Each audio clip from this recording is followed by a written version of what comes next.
presidency. How do you tell the story so far? The story is, in part, but inescapably, the story of a man, which leads inescapably to the fact of who he is. The great mystery of any presidency is that the sovereign people of these United States choose a leader, and then only afterwards, in the day by day, do they find out who that person really is. History reveals this. History throws you what it throws you, and you never know what's coming. Some things about George Bush are well known. His lack of pretension, a sincerity both of action and purpose, a tendency toward candor. There's a sense of humor that's natural. He's even been known to kid around with folks. But some things about him aren't well known at all. When you know him and work with him, what you're struck by is not the secrets that you have to keep, but the truths you'd love to tell.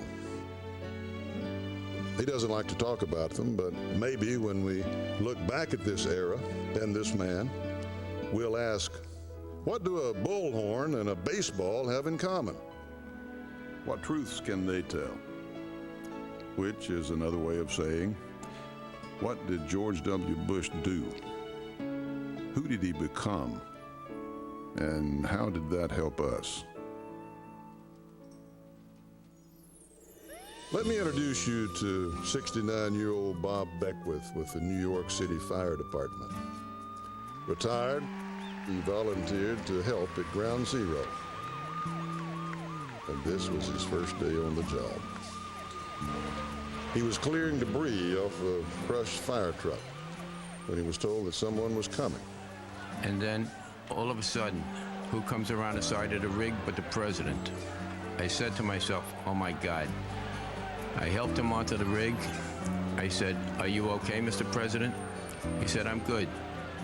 I went to leave and he said, where are you going? I said, I was told to get off. He put his arm around me and said, no, you stay right with me. I can hear you, the rest of the world hears you, and the people who knock these buildings down will hear all of us soon.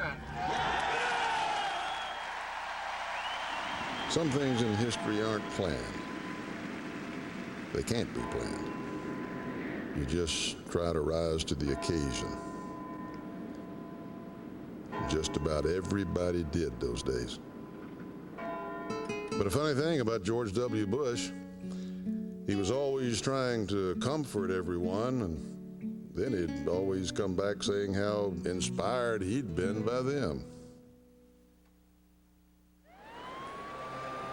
Arlene Howard was at the Javits Center that day in New York when the president went to meet with the families.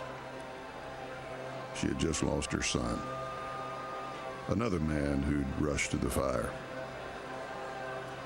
Mrs. Howard told the president she wanted to make sure what George Howard was and who he'd been was never forgotten. So she gave the President of the United States her son's policeman's badge.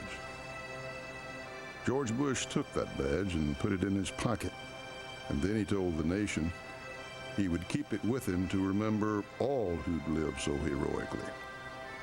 And to this day, Arlene Howard is his friend. You just rose to the occasion. Just about everybody did those days. The President and the First Lady had gone to Walter Reed Hospital to meet with soldiers wounded in Afghanistan. In Ward 57, the President met Sergeant Mike McNaughton of the Louisiana National Guard, who'd lost his right leg to a landmine. When Sergeant McNaughton revealed that he'd been an avid runner before he was wounded, the President told him, when you're better, come and run with me. So that's what he did. We were waiting in the White House, and when he came around the corner, and he said, are you ready? And I said, Mr. President, I'm stretched, I'm ready to go, let's go. They ran the track 3 times, 3 laps on the South Lawn, and then they just hung out for a while. It's hard for a picture to capture a presidency, but maybe a story can tell us something about its meaning. It was October 2001. America had just been hit, and America was uneasy. And some were afraid. He knew. There was a baseball game, the World Series, and it was held in New York. New York was trying to come back, and he knew. And suddenly the White House was calling the mayor's office, which was calling Yankee Stadium. It was the first night of the big series in New York. And look who arrived at Yankee Stadium. Derek Jeter bumped into him before he walked out to the mound, and he said, "Hey, Mr. President, where you going to throw from?" The president said, "Hadn't thought about it. Guess the base of the mound." And Derek Jeter said, "This is New York. In New York, you throw from the mound." And the president laughed. He was wearing a heavy Secret Service bulletproof vest, and he could hardly move his arms. But he knew. So George Bush took the mound. What he did that night, that man in the arena, he helped us come back. That's the story of this presidency. With the heart of a president, he told us, you keep pitching. No matter what, you keep pitching. No matter what, you go to the game. You go to the mound, you find the plate, and you throw, and you become who you are.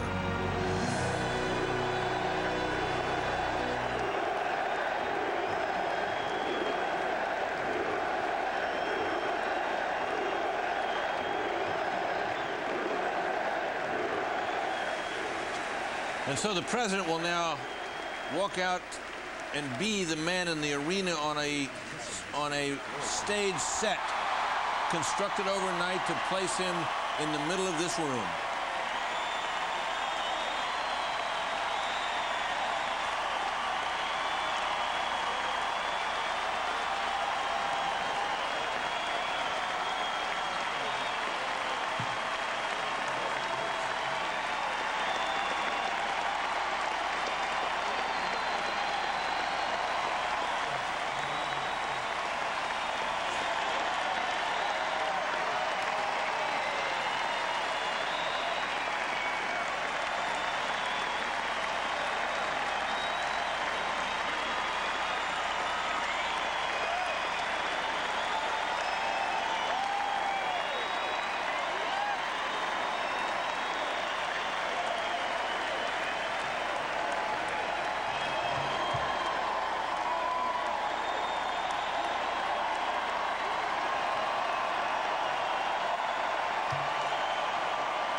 Thank you all.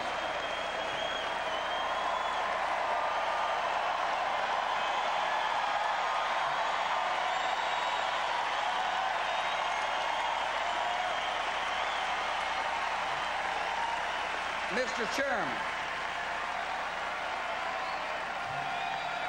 Mr. Chairman, delegates, fellow citizens, I'm honored by your support, and I accept your nomination for President of the United States.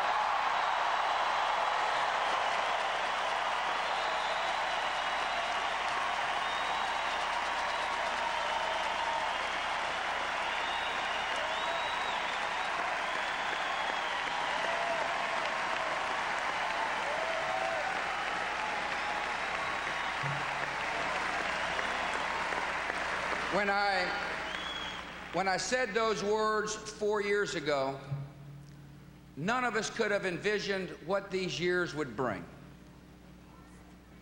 In the heart of this great city, we saw tragedy arrive on a quiet morning.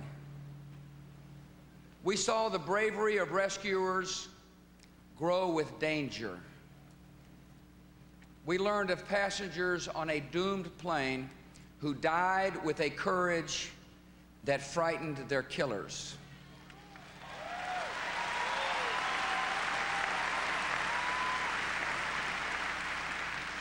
We have seen a shaken economy rise to its feet. And we have seen Americans in uniform storming mountain strongholds and charging through sandstorms and liberating millions with acts of valor that would make the men of Normandy proud.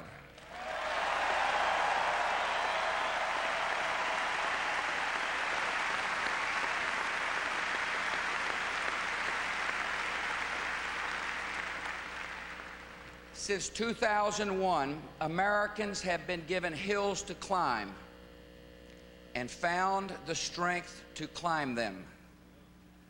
Now, because we have made the hard journey, we can see the valley below. Now, because we have faced challenges with resolve, we have historic goals within our reach and greatness in our future. We will build a safer world and a more hopeful America, and nothing will hold us back.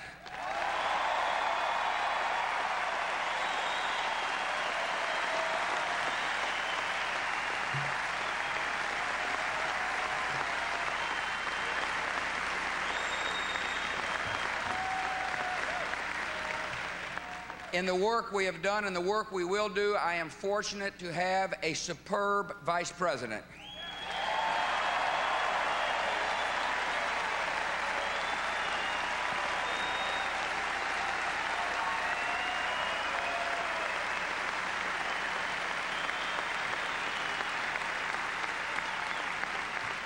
I have counted on Dick Cheney's calm and steady judgment in difficult days, and I'm honored to have him at my side.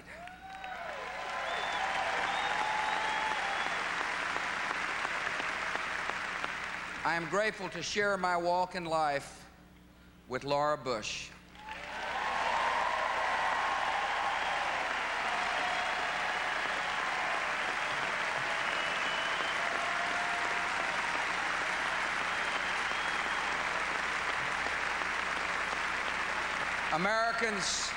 Americans have come to see the goodness and kindness and strength I first saw 26 years ago, and we love our First Lady.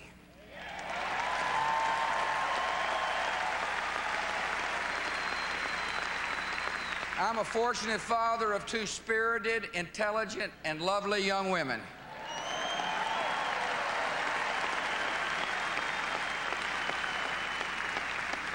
I'm blessed with a sister and brothers who are my closest friends.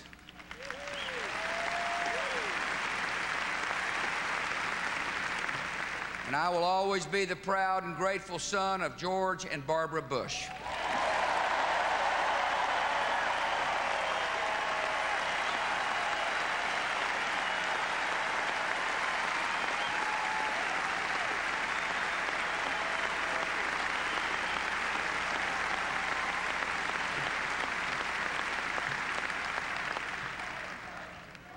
My father served 8 years at the side of another great American, Ronald Reagan.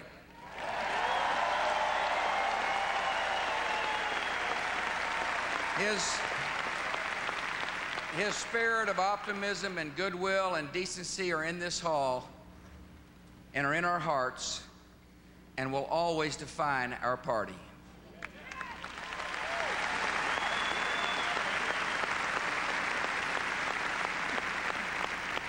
Two months from today, voters will make a choice based on the records we have built, the convictions we hold, and the vision that guides us forward.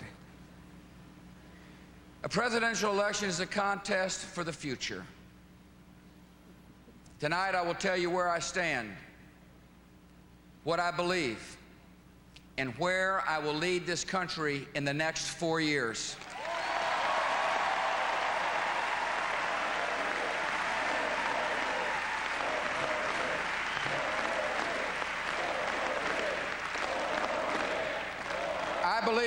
I believe every child can learn, and every school must teach. So we passed the most important federal education reform in history. Because we acted, children are making sustained progress in reading and math. America's schools are getting better, and nothing will hold us back.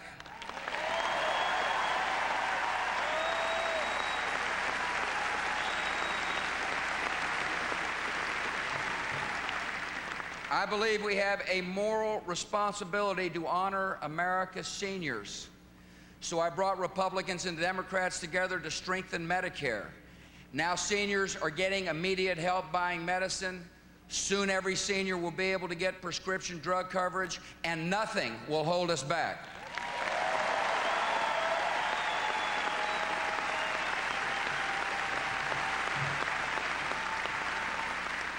I believe in the energy and innovative spirit of America's workers, entrepreneurs, farmers, and ranchers, so we unleash that energy with the largest tax relief in a generation.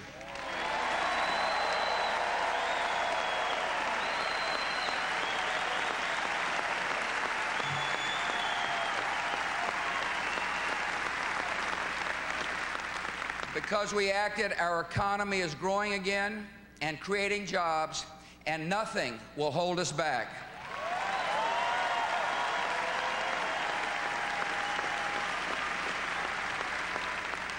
I believe the most solemn duty of the American president is to protect the American people. If America shows uncertainty or weakness in this decade, the world will drift toward tragedy. This will not happen on my watch.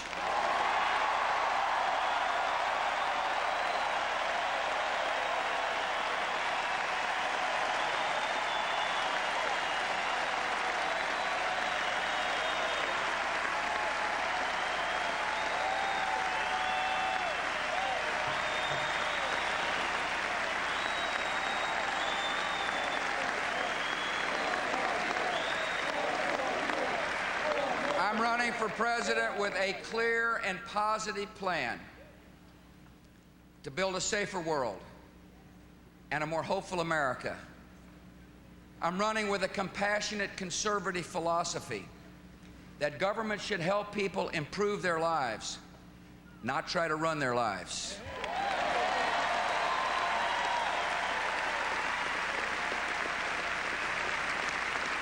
I believe this nation wants steady, consistent, principled leadership, and that is why, with your help, we will win this election.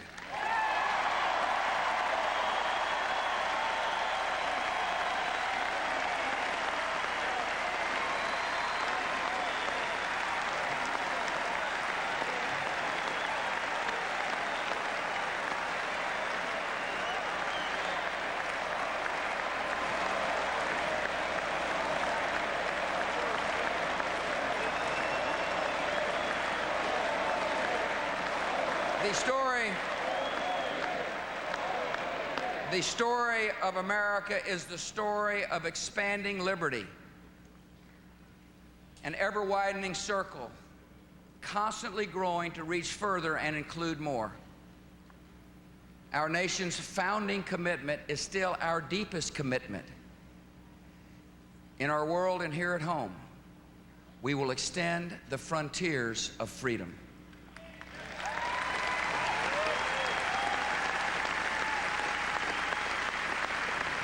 The times in which we work and live are changing dramatically. The workers of our parents' generation typically had one job, one skill, one career, often with one company that provided health care and a pension. And most of those workers were men. Today, workers change jobs, even careers, many times during their lives.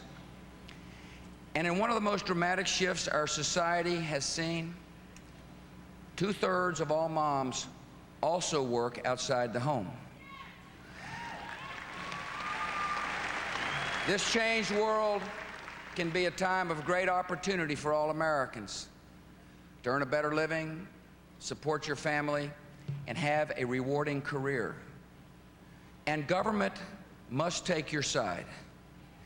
Many of our most fundamental systems, the tax code, health coverage, pension plans, worker training, were created for the world of yesterday, not tomorrow. We will transform these systems so that all citizens are equipped, prepared, and thus truly free to make your own choices and pursue your own dreams.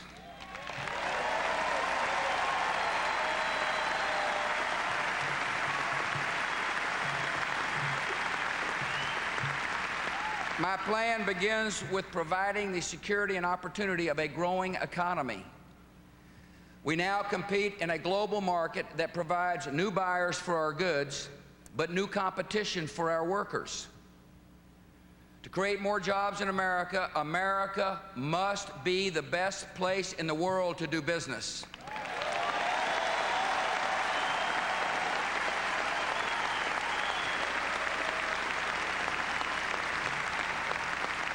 To create jobs, my plan will encourage investment and expansion by restraining federal spending, reducing regulation, and making the tax relief permanent.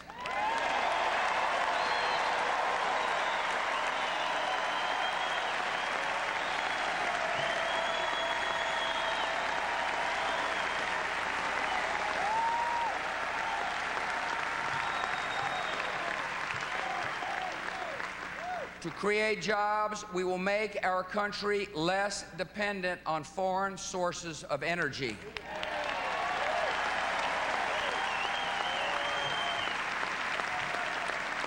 To create jobs, we will expand trade and level the playing field to sell American goods and services across the globe.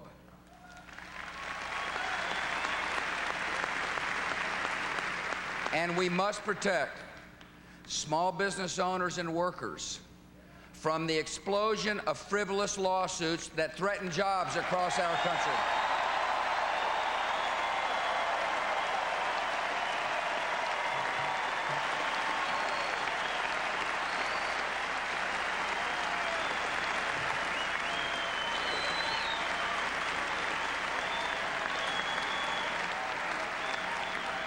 Another drag on our economy is the current tax code, which is a complicated mess filled with special interest loopholes, saddling our people with more than 6 billion hours of paperwork and headache every year. The American people deserve, and our economic future demands, a simpler, fairer, pro-growth system.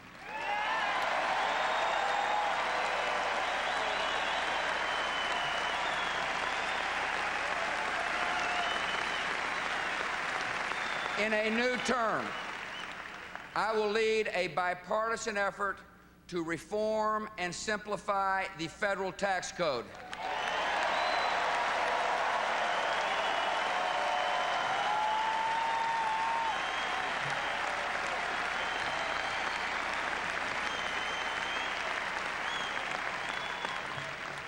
Another priority in a new term will be to help workers take advantage of the expanding economy to find better and higher paying jobs. In this time of change, many workers want to go back to school to learn different or higher level skills. So we will double the number of people served by our principal job training program and increase funding for our community colleges.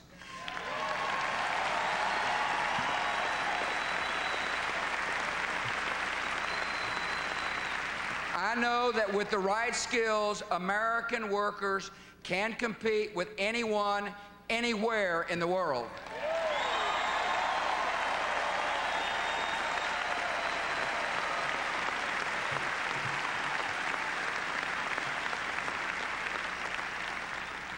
In this time of change, opportunity in some communities is more distant than in others.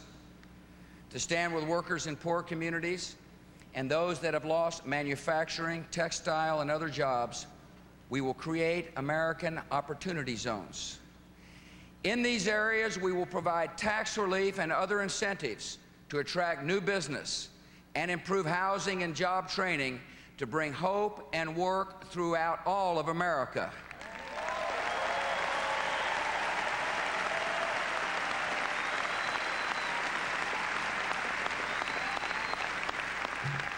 As I've traveled the country, I've met many workers and small business owners who have told me that they are worried they cannot afford health care.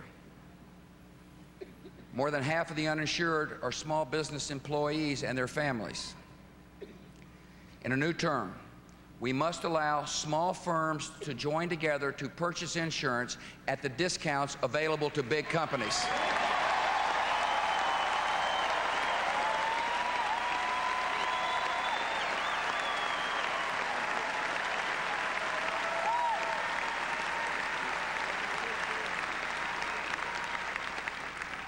We will offer a tax credit to encourage small businesses and their employees to set up health savings accounts and provide direct help for low-income Americans to purchase them. These accounts give workers the security of insurance against major illness, the opportunity to save tax-free for routine health expenses, and the freedom of knowing you can take your account with you whenever you change jobs.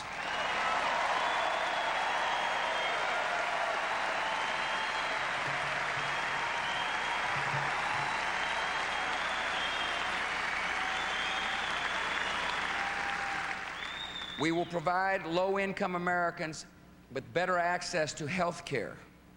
In a new term, I will ensure every poor county in America has a community or rural health center.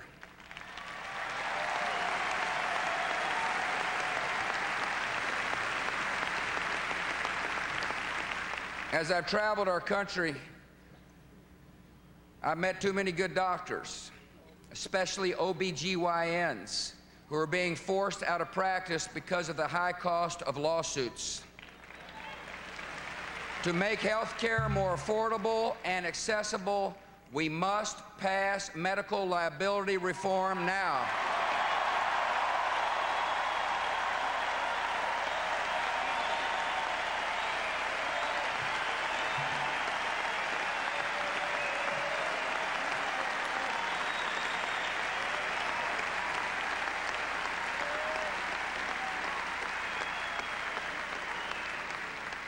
And in all we do to improve health care in America, we will make sure that health decisions are made by doctors and patients, not by bureaucrats in Washington, D.C.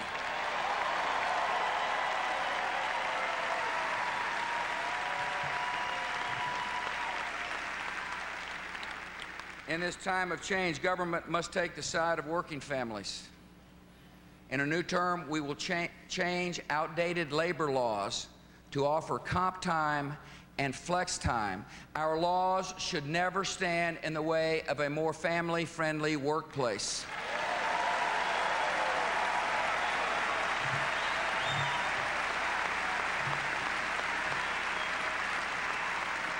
Another priority for a new term is to build an ownership society, because ownership brings security and dignity and independence. Thanks to our policies, home ownership in America is at an all-time high.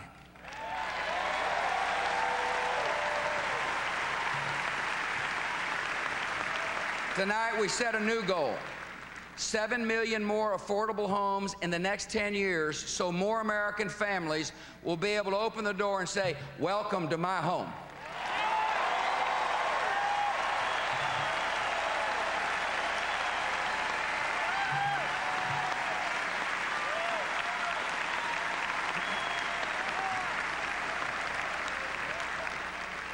In an ownership society, more people will own their health care plans and have the confidence of owning a piece of their retirement. We'll always keep the promise of Social Security for our older workers. With the huge baby boom generation approaching retirement, Many of our children and grandchildren understandably worry whether Social Security will be there when they need it. We must strengthen Social Security by allowing younger workers to save some of their taxes in a personal account, a nest egg you can call your own and government can never take away.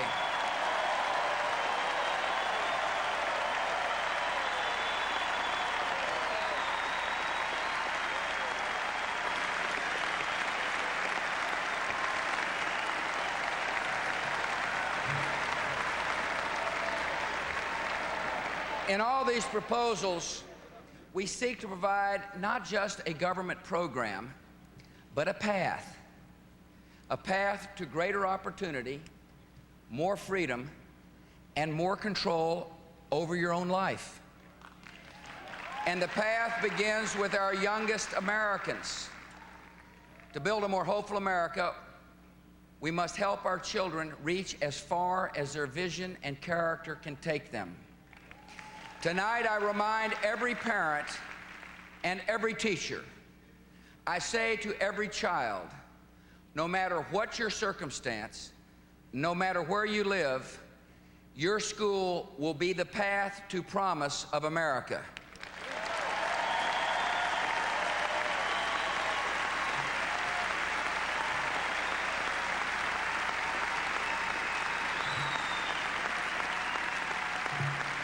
We are transforming our schools by raising standards and focusing on results. We are insisting on accountability, empowering parents and teachers, and making sure that local people are in charge of their schools.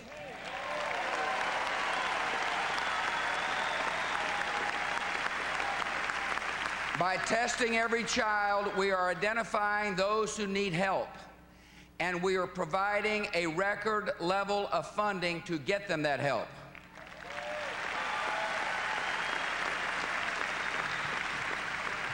In Northeast Georgia, Gainesville Elementary School is mostly Hispanic and 90% poor. And this year, 90% of its students passed state tests in reading and math.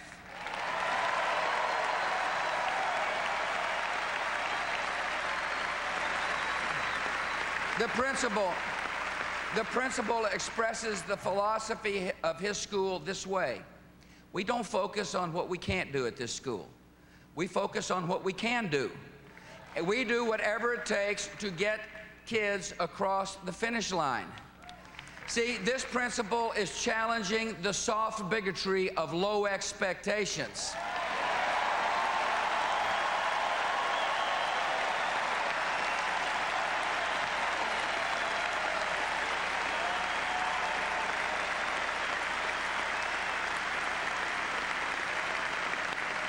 And that is the spirit of our education reform and the commitment of our country.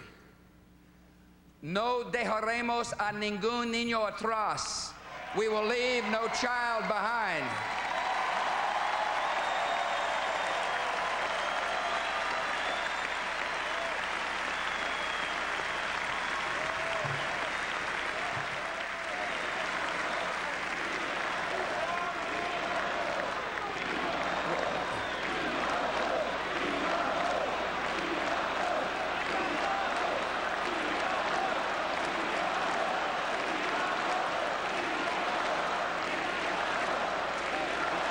We are making progress. We are making progress, and there is more to do. In this time of change, most new jobs are filled by people with at least 2 years of college. Yet only about 1 in 4 students gets there. In our high schools, we will fund early intervention programs to help students at risk. We will place a new focus on math and science. As we make progress, we will require a rigorous exam before graduation. By raising performance in our high schools and expanding Pell Grants for low and middle income families, we will help more Americans start their career with a college diploma.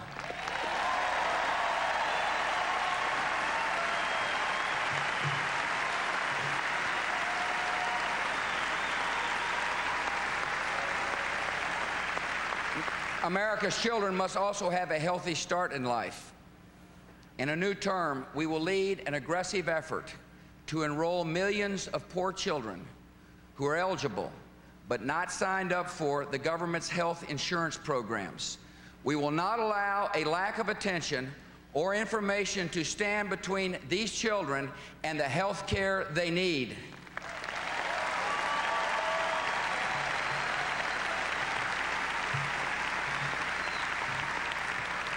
Anyone who wants more details on my agenda can find them online.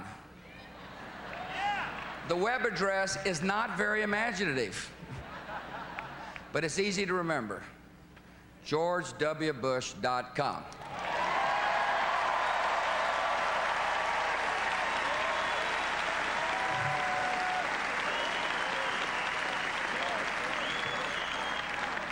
These changing times can be exciting times of expanded opportunity.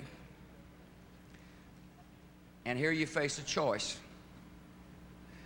My opponent's policies are dramatically different from ours. Senator Kerry opposed Medicare reform and health savings accounts. After supporting my education reforms, he now wants to dilute them. He opposes legal and medical liability reform. He opposed reducing the marriage penalty, opposed doubling the child credit, opposed lowering income taxes for all who pay them. No, wait a minute. To be fair, there are some things my opponent is for. He's proposed more than $2 trillion in federal spending so far, and that's a lot even for a senator from Massachusetts.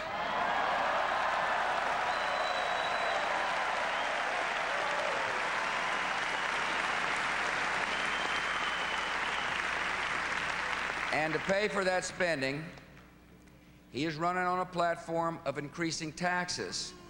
And that's the kind of promise a politician usually keeps.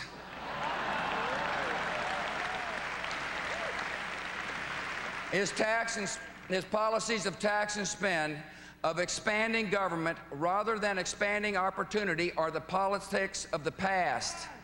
We are on the path to the future, and we're not turning back.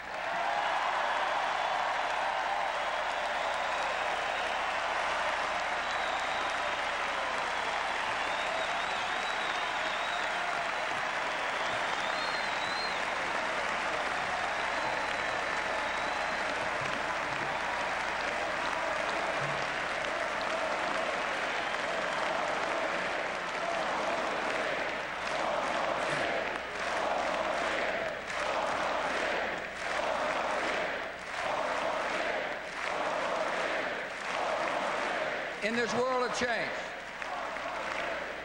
some things do not change. The values we try to live by, the institutions that give our lives meaning and purpose. Our society rests on a foundation of responsibility and character and family commitment. Because family and work are sources of stability and dignity, I support welfare reform that strengthens family and requires work.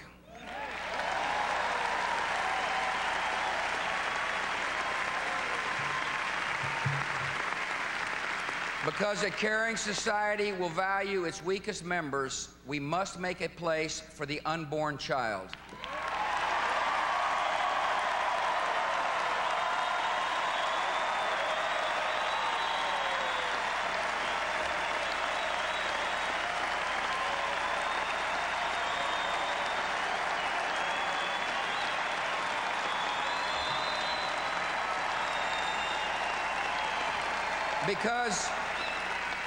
Because religious charities provide a safety net of mercy and compassion, our government must never discriminate against them.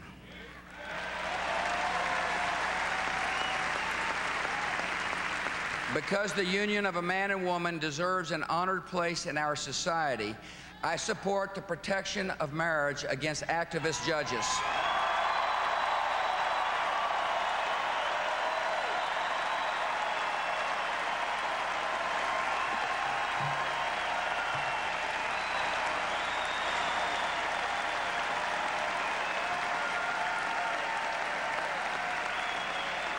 And I will continue to appoint federal judges who know the difference between personal opinion and the strict interpretation of the law.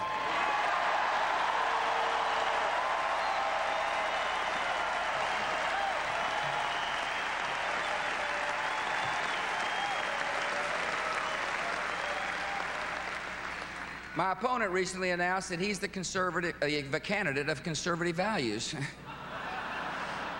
Which must have come as a surprise to a lot of his supporters. There's some problems with this claim. If you say the heart and soul of America is found in Hollywood, I'm afraid you are not the candidate of conservative values.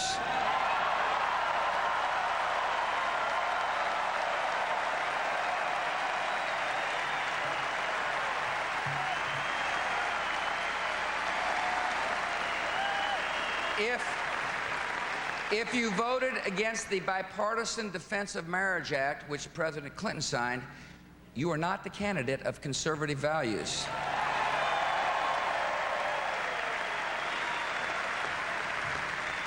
If you gave a speech, as my opponent did, calling the Reagan presidency 8 years of moral darkness, then you may be a lot of things, but the candidate of conservative values is not one of them.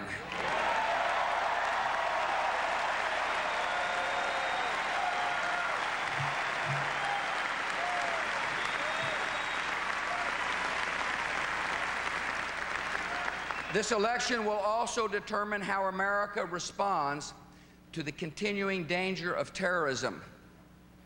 And you know where I stand.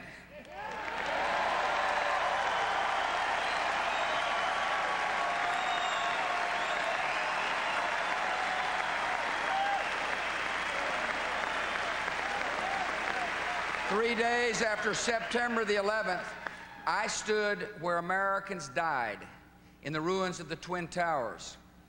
Workers in hard hats were shouting to me, "Whatever it takes." A fellow grabbed me by the arm and he said, "Do not let me down." Since that day, I wake up every morning thinking about how to better protect our country. I will never relent in defending America, whatever it takes.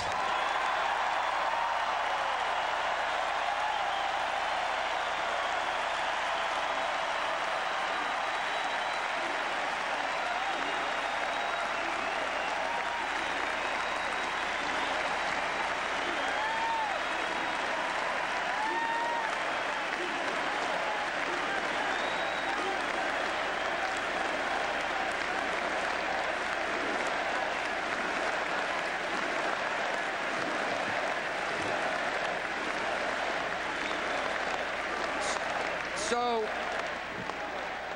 we have fought the terrorists across the earth, not for pride, not for power, but because the lives of our citizens are at stake.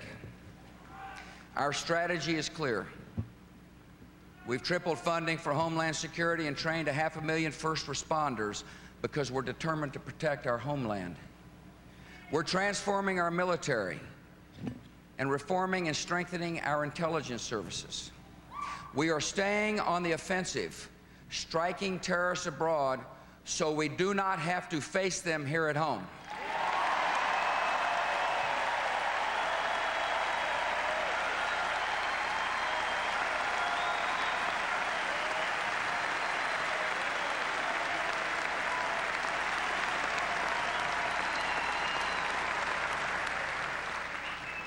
And we are working to advance liberty in the broader Middle East, because freedom will bring a future of hope and the peace we all want. And we will prevail.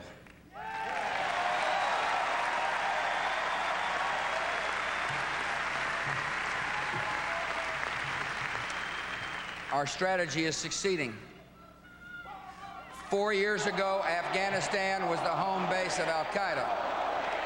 Pakistan was a transit point for terrorist groups. Saudi Arabia was fertile ground for terrorist fundraising. Libya was secretly pursuing nuclear weapons. Iraq was a gathering threat, and Al-Qaeda was largely unchallenged as it planned attacks.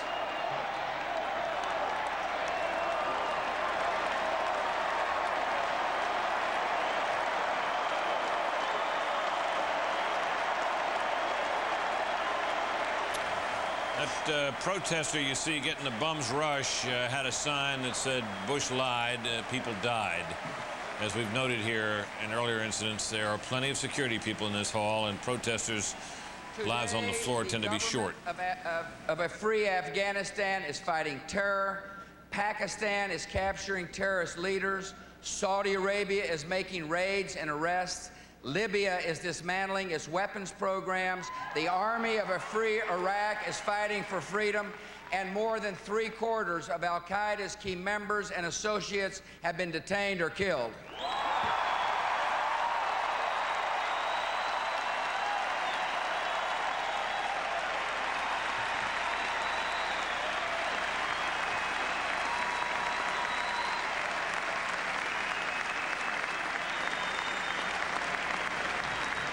We have led, many have joined, and America and the world are safer.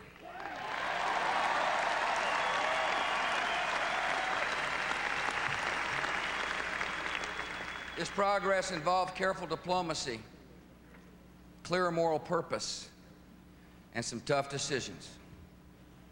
And the toughest came on Iraq. We knew Saddam Hussein's record of aggression and support for terror. We knew his long history of pursuing, even using, weapons of mass destruction. And we know that September the 11th requires our country to think differently. We must and we will confront threats to America before it is too late.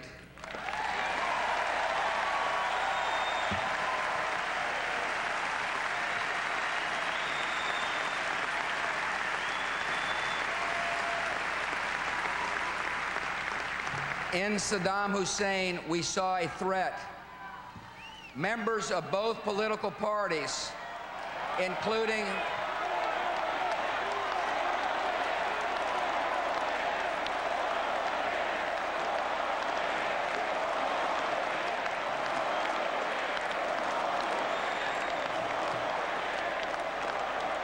members of both political parties, including my opponent and his running mate, saw the threat and voted to authorize the use of force. We went to the United Nations Security Council, which passed a unanimous resolution demanding the dictator disarm or face serious consequences. Leaders in the Middle East urged him to comply. After more than a decade of diplomacy, we gave Saddam Hussein another chance, a final chance, to meet his responsibilities to the civilized world. He again refused. And I faced the kind of decision that comes only to the Oval Office. A decision no president would ask for, but must be prepared to make. Do I forget the lessons of September the 11th and take the word of a madman? Or do I take action to defend our country? Faced with that choice, I will defend America every time.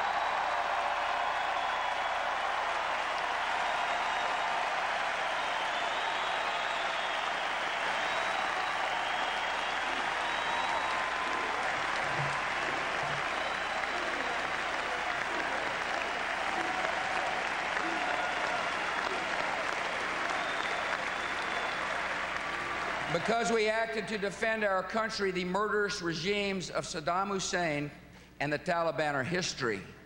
More than 50 million people have been liberated, and democracy is coming to the broader Middle East.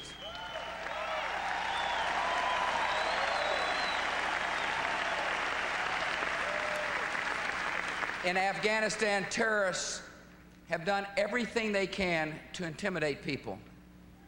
Yet more than 10 million citizens have registered to vote in the October presidential election, a resounding endorsement for democracy.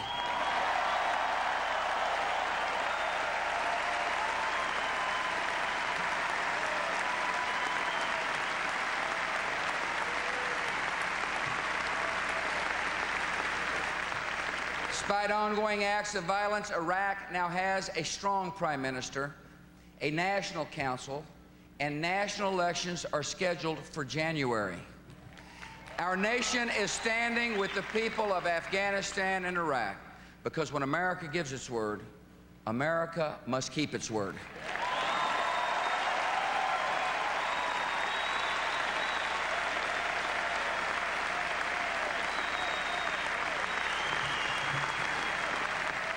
As importantly, we are serving a vital and historic cause that will make our country safer. Free societies in the Middle East will be hopeful societies, which no longer feed resentments and breed violence for export. Free governments in the Middle East will fight terrorists instead of harboring them, and that helps us keep the peace.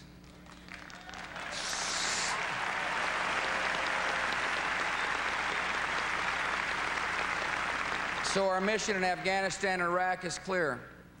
We will help new leaders to train their armies and move toward elections and get on the path of stability and democracy as quickly as possible. And then our troops will return home with the honor they have earned.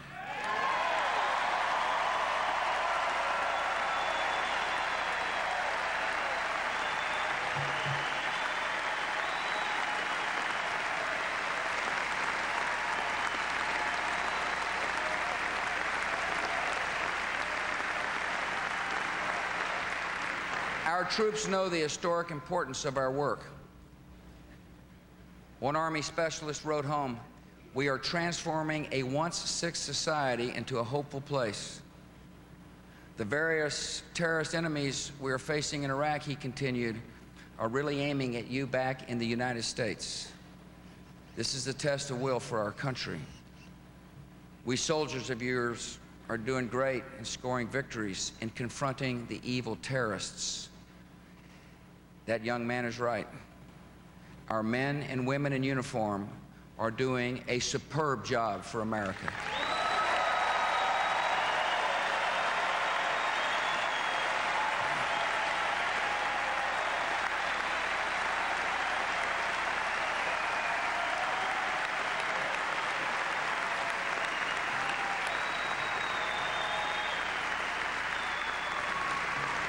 Tonight, I want to speak to all of them and to their families. You are involved in a struggle of historic proportion.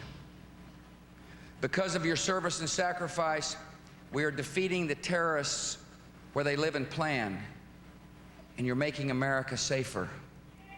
Because of you, women in Afghanistan are no longer shot in a sports stadium.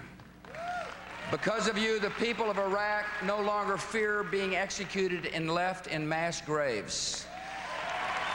Because of you, the world is more just and will be more peaceful.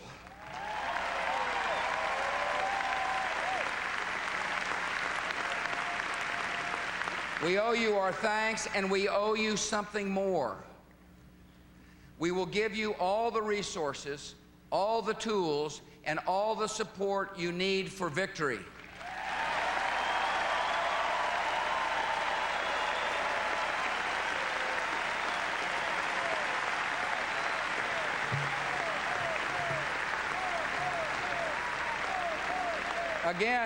Again, my opponent and I have different approaches.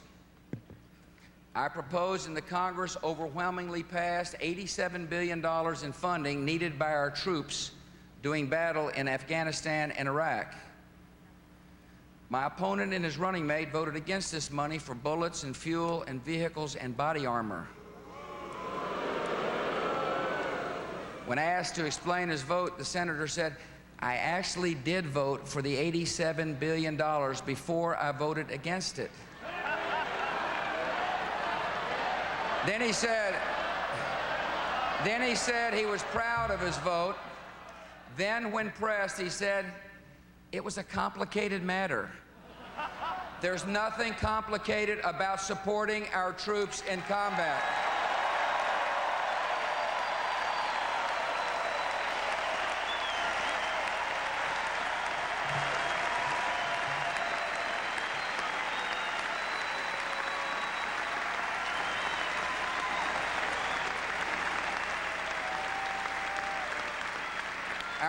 allies also know the historic importance of our work. About 40 nations stand beside us in Afghanistan and some 30 in Iraq.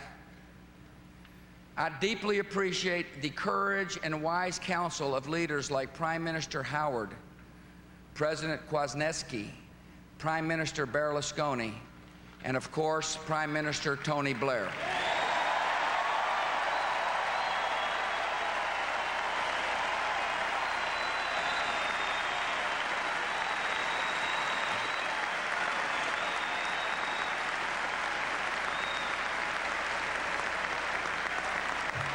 Again, my opponent takes a different approach. In the midst of war, he has called American allies, quote, a coalition of the coerced and the bribed. That would be nations like Great Britain, Poland, Italy, Japan, the Netherlands, Denmark, El Salvador, Australia, and others. Allies that deserve the respect of all Americans, not the scorn of a politician.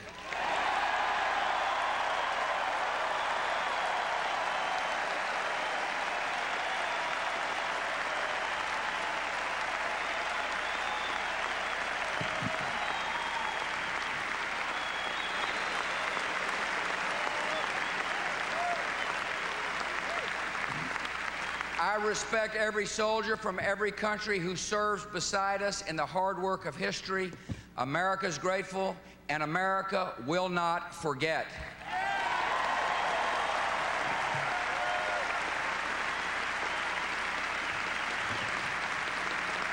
The people we have freed won't forget either.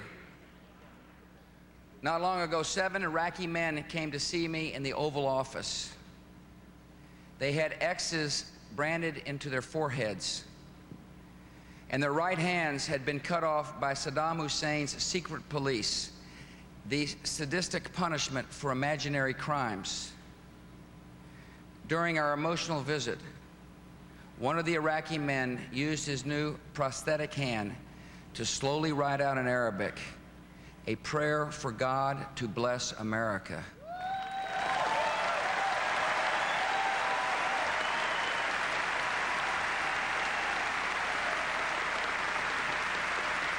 I am proud that our country remains the hope of the oppressed and the greatest force for good on this earth.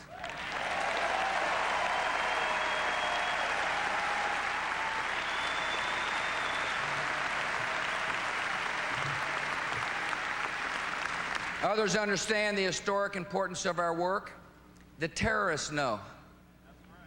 They know that a vibrant, successful democracy at the heart of the Middle East will discredit their radical ideology of hate. They know that men and women with hope and purpose and dignity do not strap bombs on their bodies and kill the innocent.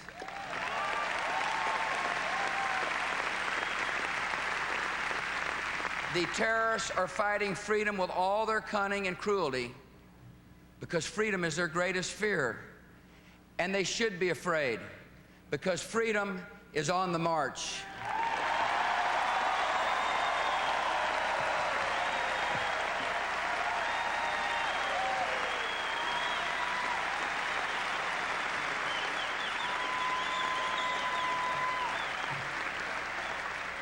I believe in the transformational power of liberty.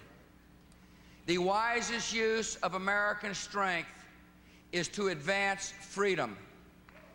As the citizens of Afghanistan and Iraq seize the moment, their example will send a message of hope throughout a vital region. Palestinians will hear the message that democracy and reform are within their reach, and so is peace with our good friend Israel.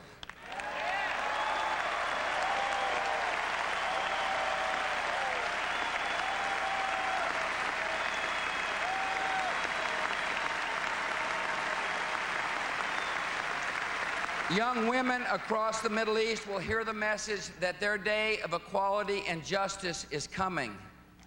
Young men will hear the message that national progress and dignity are found in liberty, not tyranny and terror.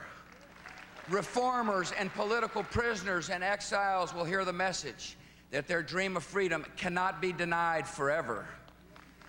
And as freedom advances, heart by heart and nation by nation, America will be more secure and the world more peaceful.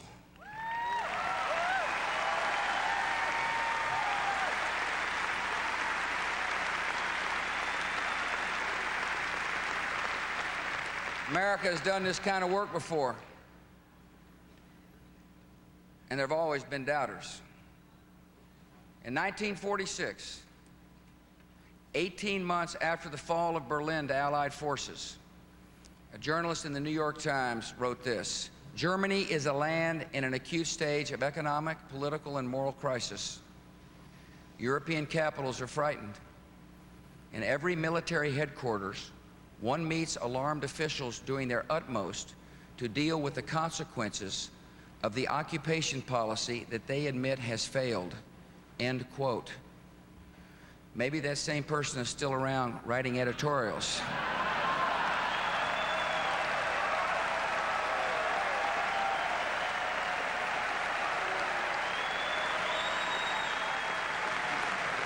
Fortunately, we had a resolute president named Truman, who with the American people persevered, knowing that a new democracy at the center of Europe would lead to stability and peace. And because that generation of Americans held firm in the cause of liberty, we live in a better and safer world today.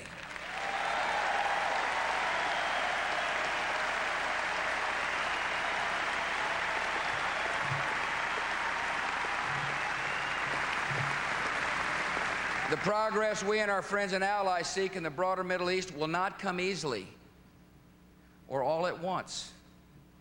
Yet Americans of all people should never be surprised by the power of liberty to transform lives and nations.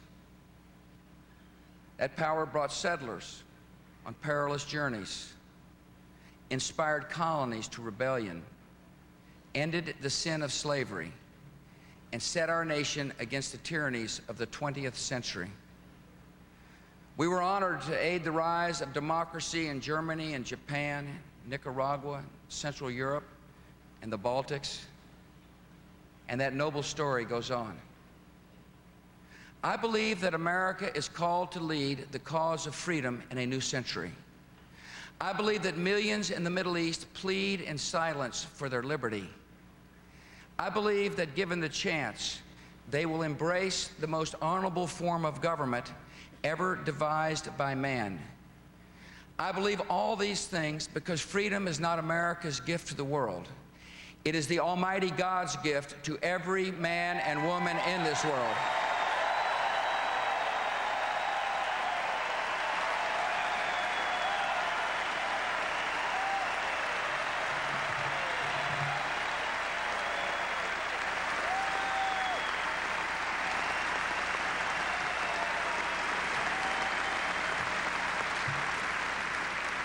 This moment in the life of our country will be remembered. Generations will know if we kept our faith and kept our word.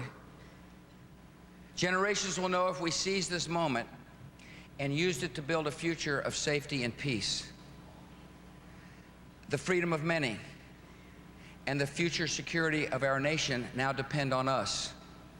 And tonight, my fellow Americans, I ask you to stand with me.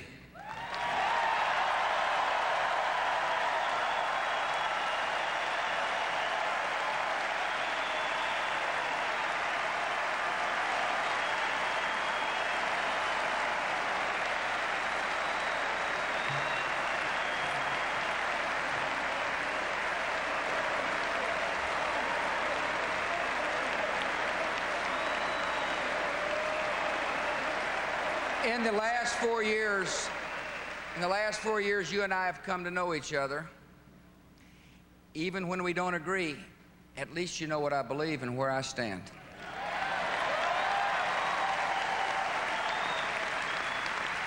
You may have noticed I have a few flaws, too. People sometimes have to correct my English. I knew I had a problem when Arnold Schwarzenegger started doing it.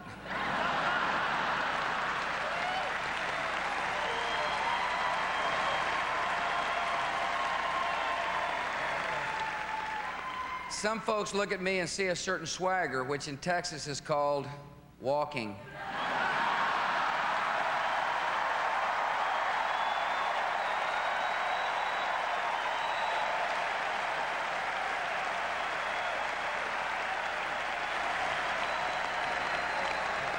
Now and then I come across as a little too blunt. And for that, we can all thank the white-haired lady sitting right up there.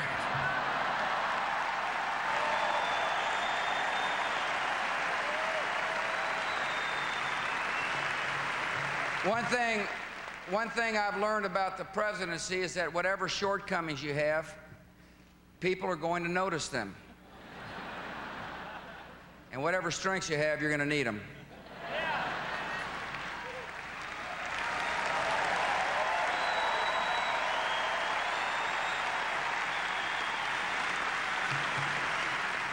These 4 years have brought moments I could not foresee and will not forget. I've tried to comfort Americans who lost the most on September the 11th. People who showed me a picture or told me a story so I would know how much was taken from them. I've learned firsthand that ordering Americans into battle is the hardest decision, even when it is right. I have returned the salute of wounded soldiers, some with a very tough road ahead, who say they were just doing their job. I've held the children of the fallen who are told their dad or mom is a hero, but would rather just have their mom or dad. I've met with the parents and wives and husbands who have received a folded flag and said a final goodbye to a soldier they loved. I am awed that so many have used those meetings to say that I'm in their prayers and to offer encouragement to me. Where does that strength like that come from? How can people so burdened with sorrow also feel such pride? It is because they know their loved one was last seen doing good. Because they know that liberty was precious to the one they lost. And in those military families, I have seen the character of a great nation, decent, idealistic, and strong.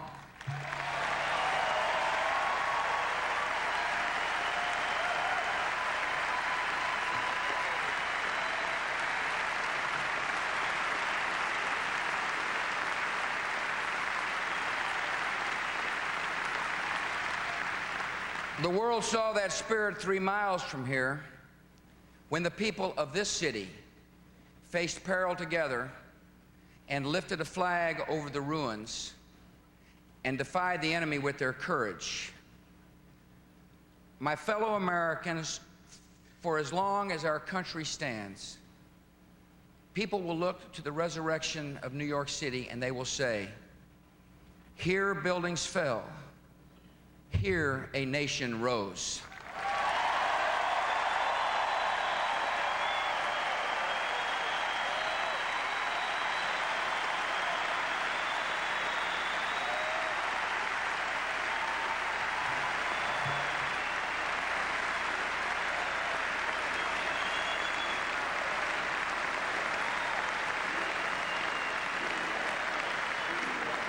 We see America's character in our military, which finds a way or makes one.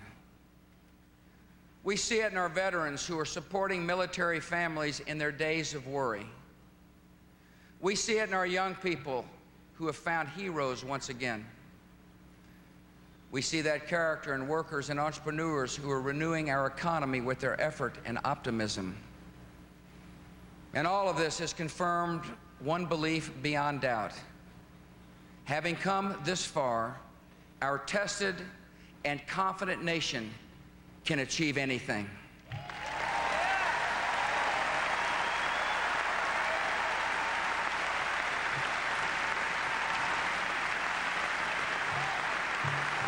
To everything we know, there is a season, a time for sadness, a time for struggle, a time for rebuilding. And now we have reached a time for hope. This young century will be Liberty's century.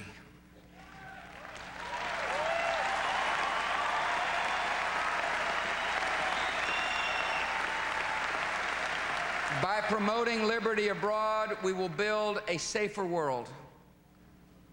By encouraging liberty at home, we will build a more hopeful America.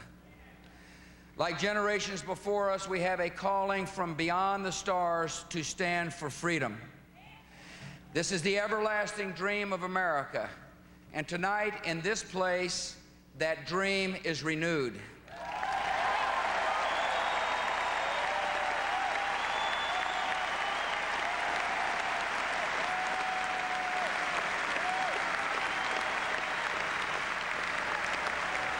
Now we go forward, grateful for our freedom, faithful to our cause, and confident in the future of the greatest nation on earth. May God bless you, and may God continue to bless our great country. Thank you all.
So a speech lasting an hour and 2 minutes, interrupted 108 times by applause, comes to an end. And the traditional balloon drop now has begun, one about which there had been at least a bit of suspense here in Madison Square Garden because these great groups of balloons had been tied up above the light stands and the rafters, and it was not at all clear they would all fall in the way that they were supposed to, and for all we know, perhaps they all will not. The Bushes, the Cheneys gathered.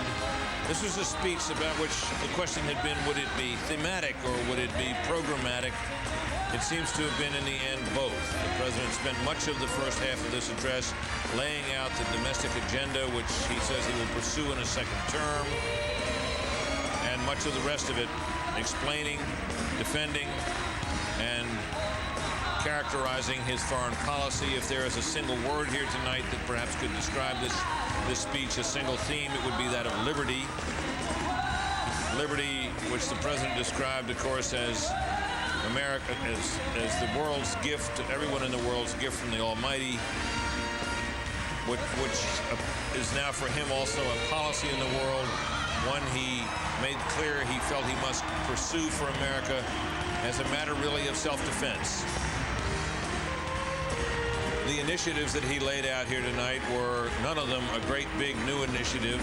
Mostly they were follow-up proposals rooted in ideas that he has long had. We heard his discussion of compassionate conservatism as an idea that animates him.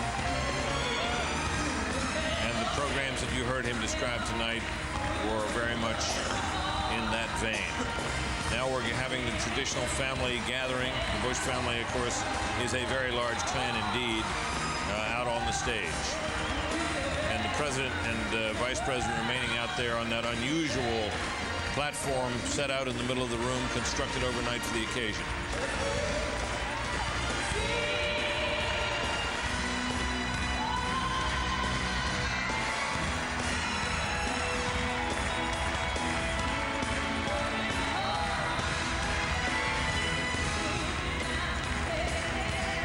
I suspect speechwriters in the audience and those who consider themselves aficionados of rhetoric will wonder why the president made this kind of speech, so much of it devoted to details, rather more like a State of the Union address perhaps, details of programs, rather more like a State of the Union address than an acceptance speech. But remember this president had not really laid out his second-term agenda before an audience of any size until this moment tonight. And so it was work that had to be done, it was felt, in the White House. And so he did it tonight in a speech that some might have rather had devoted more to poetry than to the prose of programs.